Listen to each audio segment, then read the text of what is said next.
Matapos ang paglindol sa China at sa bansa kumalat sa text na muling yayanigin ng lindol ang Pilipinas.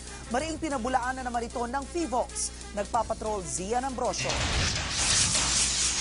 Umabot na sa 13,000 tao ang patay sa lindol sa China na naramdaman ng 2 minuto na may 7.9 magnitude. Kagabi lumindol sa Pilipinas sa bahagi ng Isabela at Aurora Province, kung saan naitala ang 5.4 magnitude na lindol at naramdaman ito na Intensity 5 sa Dinapige, Isabela, Intensity 4 sa Palanan, Isabela at Aurora Baler, at Intensity 2 sa Baguio City.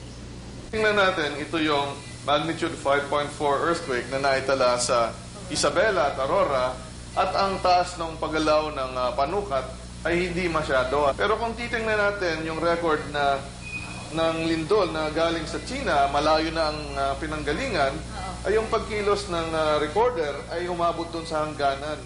Mula pa kahapon, kumalat ang mga text message na may prediksyon umano ang US Geological Society na magkakaroon ng 6.8 magnitude na lindol sa Pilipinas ngayong gabi. Marami ang natakot kabilang ang pamilya Chua. Natatakot, parang nabigla.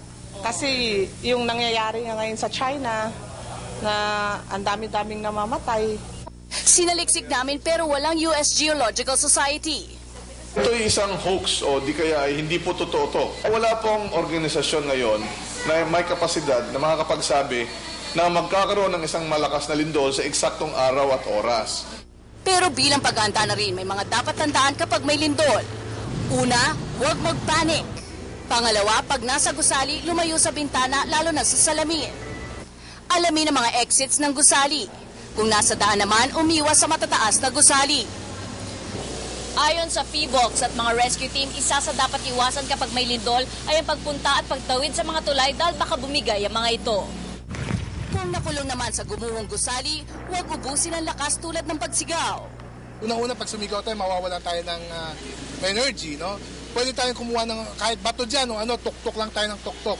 Malalaman ng mga rescuer na merong buhay na tao dyan sa loob. Isa sa mga naghahanda ngayon ay ang Binondo Fire Volunteers na gumagamit ng mga aparato gaya ng airbags na nakakabuhat ng mga mabibigat na bagay gaya ng truck kung madaganan ng isang tao.